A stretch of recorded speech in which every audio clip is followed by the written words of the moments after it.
今日ですね、これぞハオさんってことをね、皆さん見ていただきたいということで、皆さんからこうね、なんかもうすごい、評価の高かった、今日はその準決勝で披露したというその替え玉出しのフルバージョンを披露していただけるということで、よろしいでしょうか。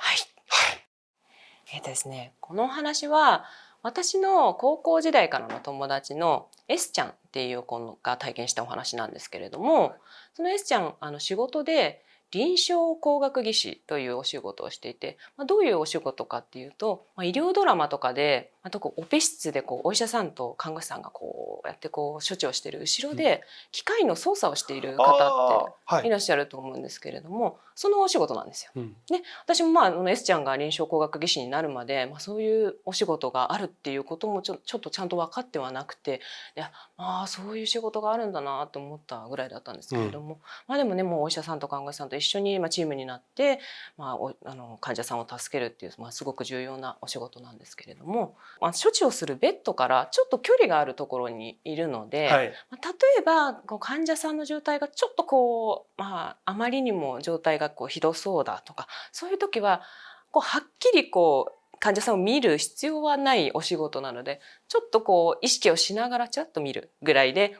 機械の操作に集中して仕事をすることができるそうなんですね。その体験をした当時っていうのはまだ S ちゃんすごく新人の頃で、で特にそういうなんて言うんでしょうね、ひどい状態の患者さんっていうのも見慣れてない状態だったんで、ちょっと今日の患者さんは聞くからにちょっと見ない方がいいかもしれないなと思って、意識はもちろんしつつ機械の操作に集中していたそうなんですよ。お医者さんとか看護師さんのやり取りが耳にどんどん届いてきて、で心臓マッサージ交代しますとか、気道確保しますとか、動向ありませんって一連のやり取りが聞こえてきて、あれなんか違和感があるなってその時思ったそうなんですけど、でも何に違和感を持ったのかちょっとよくわからないまま、もう現場はって騒がしくどんどん過ぎていくので、もうすぐ仕事の方に集中して、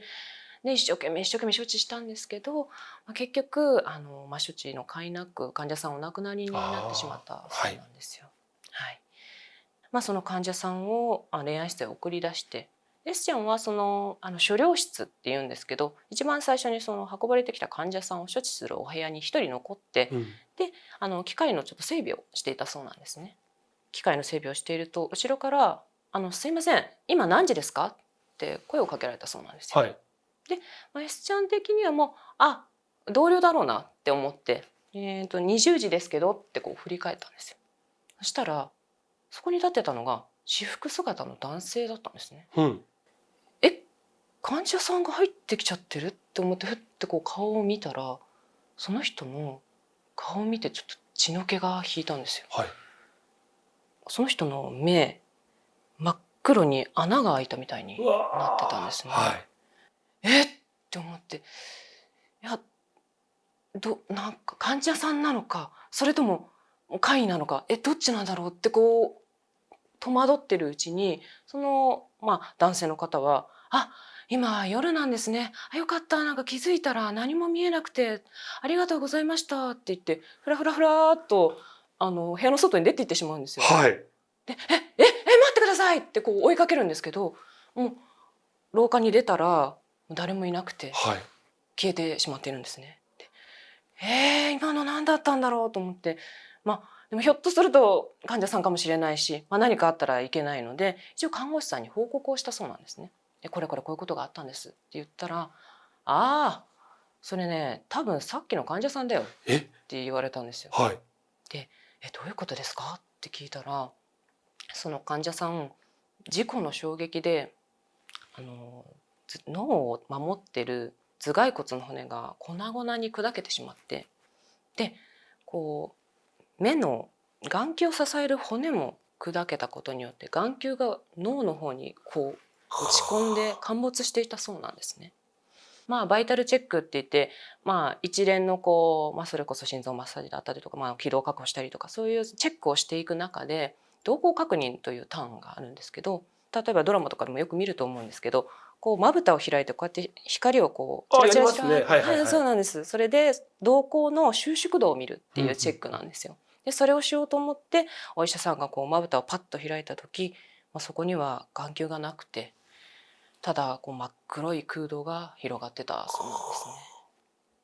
その時に S ちゃんはっと瞳孔ありませんって言葉を思い出したんですよ。確かにさっきね言ってましたね。そうなんですよ。で、ああ私が違和感を覚えたのはあの言葉だったんだって分かって、そもそもその瞳孔確認の時に瞳孔の対光反射っていうその光に対しての反射のチェックなので、対光反射プラス3ミリありますとか対光反射ありませんとか、そういう言い方になるはずなんですよ。瞳孔ありませんってちょっとおかしい言い方だったんですね。はいはい。それってつまり瞳孔どころか眼球そのものがなかったんだって気づいて、ゾーッとして、でもなんかそんな S ちゃんの様子を見て看護師さんが、そんな気を知ってか知らずか、多分気がついたら目見えなくて真っ暗でびっくりしたんだろうねって言って、もしまた会うことがあったらご家族がお家でお待ちですからお家へお帰りくださいって言ってあげてくれるって言われて、その看護師さんの慣れた様子が一番怖かったって言っていましたというお話です。ありがとうございました。いやー、最後の確かに一言でやっぱりこういろんなお仕事ありますけど、特にねこう医療関係の方っていうのは、